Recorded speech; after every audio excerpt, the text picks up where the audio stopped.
बिस्मिल्लाहिर्रहमानिर्रहीम। आज हमारे पास कोडिंग का तीसरा दिन है और आज हम स्टार्ट करने जा रहे हैं इनपुट, आउटपुट और एस्केप सीक्वेंस के बारे में थोड़ा सा डिस्कस करेंगे और उनको एक स्टेप बाय स्टेप एक्सप्लेन करेंगे।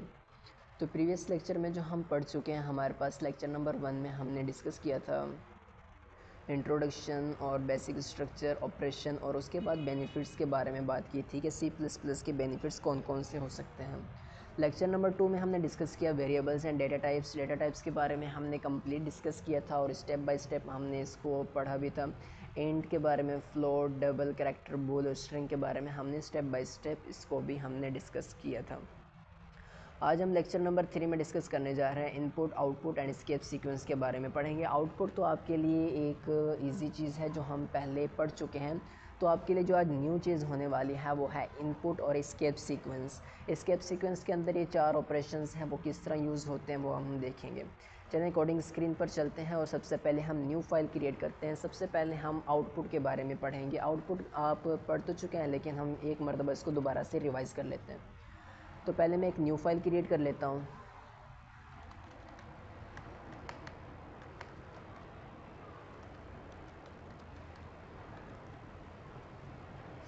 Input and output dot CPP के नाम से मैंने एक न्यू फाइल क्रिएट कर दी और अपना कोड यहाँ पर मैं पेस्ट कर लेता हूँ।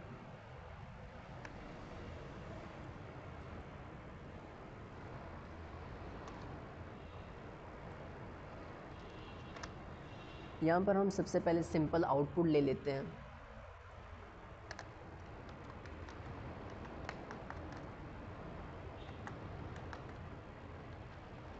यहाँ पर एज को मैंने फ़िक्स कर दिया है, int age is equals to 25। यहाँ पर जो डेटा मैं यूज़ करने जा रहा हूँ वो इंट डेटा टाइप है। वेरिएबल मेरे पास एज नाम का वेरिएबल है और उसके अंदर जो मैंने डेटा मतलब कि स्टोर करवाया हुआ है वो है 25। मैंने यहाँ पर एज को फ़िक्स कर लिया। मैं सिंपल इसका आउटपुट ले लेता हूँ, सी आउट।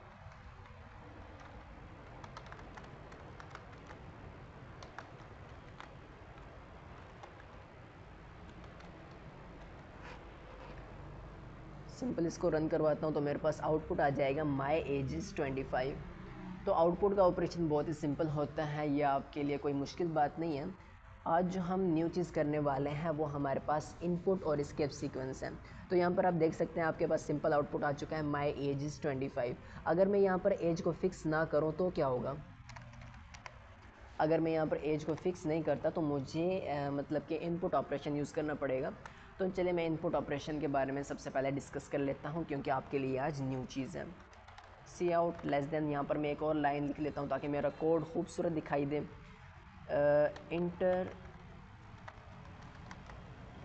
Inter your age.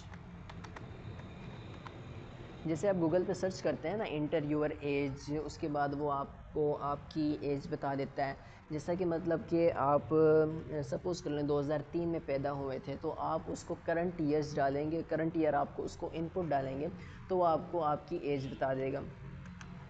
तो यहाँ पर मैं इनपुट के लिए सी इन का ऑपरेशन यूज़ करता हूँ, सी इन एज। सी इन के सामने मैं वही चीज़ लिखूँगा जो वेरिएबल मैंने यहाँ पर स्टोर करवाया हुआ है, जो वेरिएबल मैंने यहाँ पर डेटा के आगे लिखा हुआ है। तो यहाँ पर मैं सेमीकोलन दूंगा।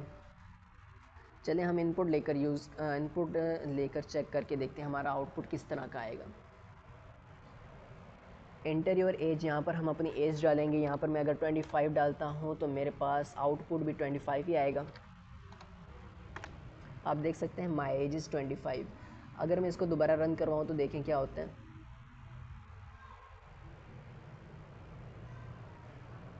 सॉरी, यहाँ पर हमने गलती से कुछ लिख लिया है। एक बार तो इसको डिलीट कर लेते हैं, दोबारा से रन करवाता हूँ मैं इसको।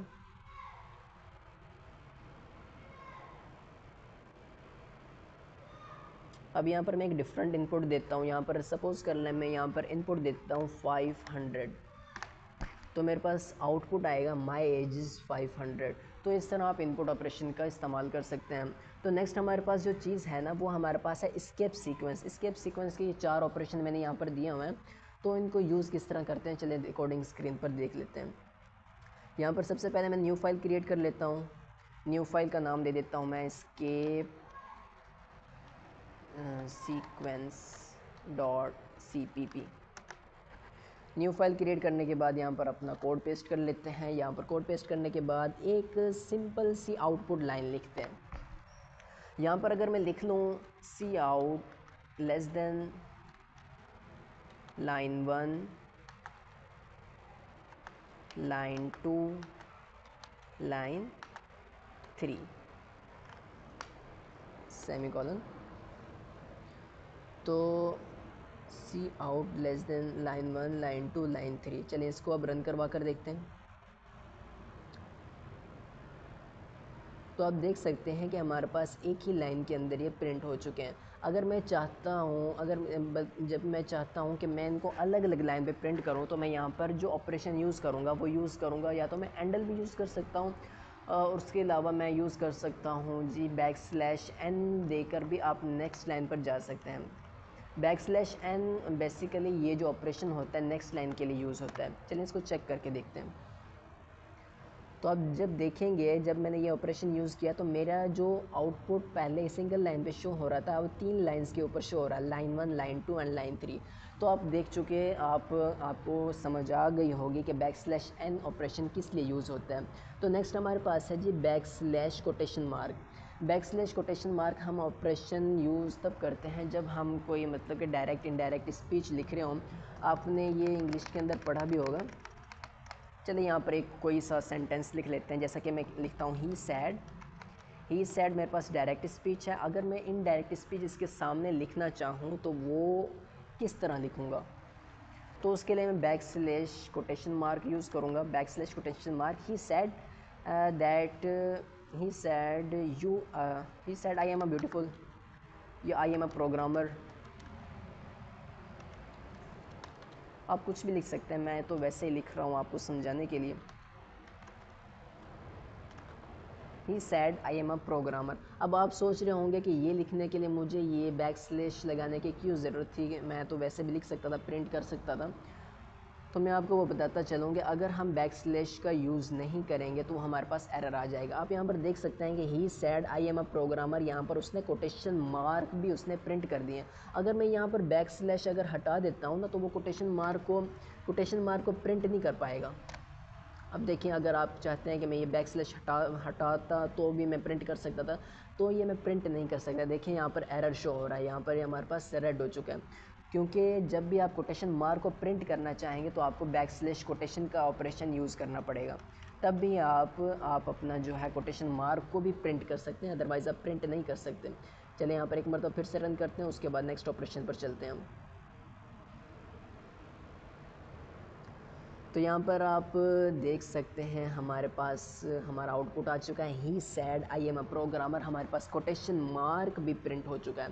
नेक्स्ट हमारे पास है जी बैकस्पेस टी का जो मतलब होता है, बैकस्पेस टी का ये टैब स्पेस के लिए यूज़ होता है। यहाँ पर मैं आपको एक प्यारा सा कोड लिख कर दिखा देता हूँ। जैसा कि मैं यहाँ पर नाम लिखता हूँ, नेम रेशो। अब मैं ऑपरेशन यूज़ करता हूँ \t, यानी कि एक बीच में टैब स्पेस दे देगा। उसके बाद मैं अपना नाम लिख लेता हूँ साकिब। उसके बाद नेक्स्ट लाइन पर मैं चाहता हूँ कि मेरे पास मेरी एज बताए।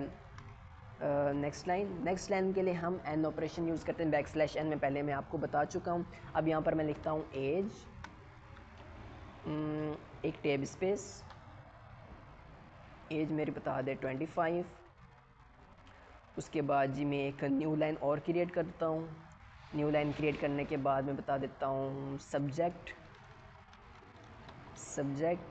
उसके बाद एक टैब स्पेस दे देते हैं। सब्जेक्ट मेरा क्या लिखते हैं, कंप्यूटर साइंस लिख देते हैं, कंप्यूटर साइंस। चलिए इसको प्रिंट करवा कर चेक करते हैं कि हमारा आउटपुट किस तरह आएगा। तो \t का ऑपरेशन बहुत ही प्यारा यूज़ होता है। आप यहाँ पर देख सकते हैं, यहाँ पर मैं सब्जेक्ट के आगे पहले थोड़ा सा रेशो डाल देता हूँ। यहाँ पर इसको मैं दोबारा से रन करवाता हूँ।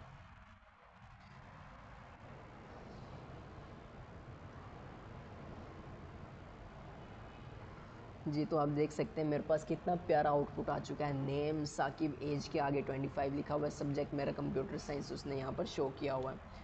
तो आप इस तरह बैकस्लैश टी का ऑपरेशन यूज़ कर सकते हैं। अब लास्ट हमारे पास ऑपरेशन जो दिया गया है वो हमारे पास है backslash R. Backslash R basically use होता है ओवरराइट करने के लिए। अगरचे आपने एक सेंटेंस लिखा हुआ है और उसके सेंटर में आप बैकस्लैश राइट का ऑप्शन यूज़ करते हैं, जो वो पीछे वाला सेंटेंस जो होगा वो उसको ओवरराइट कर देगा, यानी कि उसको छुपा देगा। अब जैसा कि मैं यहाँ पर लिख लेता हूँ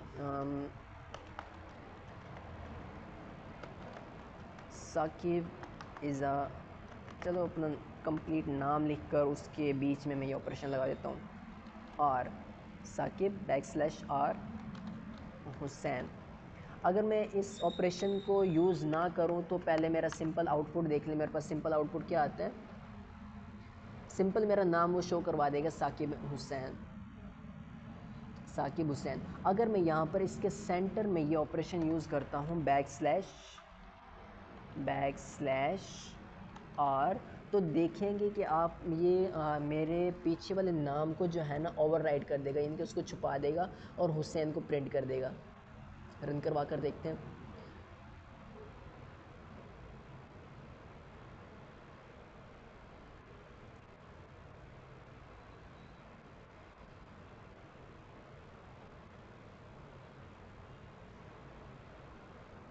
तो यहाँ पर आप देख सकते हैं कि उसने हुसैन को जस्ट प्रिंट किया है, साकिब यहाँ पर उसने प्रिंट नहीं किया। तो कहने का मतलब यह है कि बैकस्लैश आर का मतलब होता है कि ओवरराइट करना, हाइड कर देना, पीछे वाली जितनी भी चीज़ें वो सबको हाइड कर देगा। तो नेक्स्ट लेक्चर में जो हम डिस्कस करेंगे वो हमारे पास है कि जी अरिथमेटिक ऑपरेटर, उसके बाद हम असाइनमेंट ऑपरेटर के बारे में पढ़ेंगे, रिलेशनल ऑपरेटर के बारे में पढ़ेंगे, लॉजिकल ऑपरेटर के बारे में, टाइप कन्वर्जन के बारे में भी पढ़ेंगे। तो लेक्चर नंबर 4 में हम 5 चीज़ें डिस्कस करने वाले हैं, arithmetic operator, assignment operator, relational operator, logical operator, और उसके बाद जो है लास्ट चीज़ हमारे पास है टाइप कन्वर्जन। तो आज के लिए इतना काफ़ी है, तब तक के लिए अपना ख्याल रखिएगा। और जो आज चैनल पे न्यू आए हैं तो उनसे भी गुजारिश है, रिक्वेस्ट है कि वो हमें सपोर्ट करें ताकि हमारी हौसला अफजाई हो। अगर आपको पसंद आए तो आप इसको सब्सक्राइब कर लें, लाइक करें, सब्सक्राइब करें और दोस्तों के साथ शेयर भी कर लें जो इंटरेस्टेड हैं कंप्यूटर के अंदर, यानी कि जो कुछ करना चाहते हैं लाइफ के अंदर। यकीन माने कि आप C++ सीखने के बाद आपके लिए बहुत सारी फील्ड खुल सकती हैं। C++ एक सिर्फ लैंग्वेज नहीं है, ये आपके लिए, मैंने आपको इसके बेसिक मतलब कि इसके बेनिफिट्स भी बताए थे। आप फ्रीलांसिंग कर सकते हैं, आप गेम अपनी ख़ुद की गेम क्रिएट कर सकते हैं। ख़ुद आप गेम में खेल के कभी आपने सोचा नहीं कि यार ये गेम बनती किस तरह होगी? क्या आप खुद नहीं चाहते कि आप अपनी गेम क्रिएट करें और आप उसको प्ले स्टोर पे खुद ही अपलोड करें और आप उससे अर्निंग करें? क्या आप ये आपकी ये सोच नहीं है कि आप ये नहीं करना चाहते, या सारी ज़िंदगी आपने गेमें खेल कर ही गुजार देनी है? कुछ न्यू करने की सोचें। तो जी अपना बहुत ज़्यादा ख्याल रखिएगा, मिलते हैं नेक्स्ट वीडियो में, तब तक के लिए अल्लाह हाफिज़।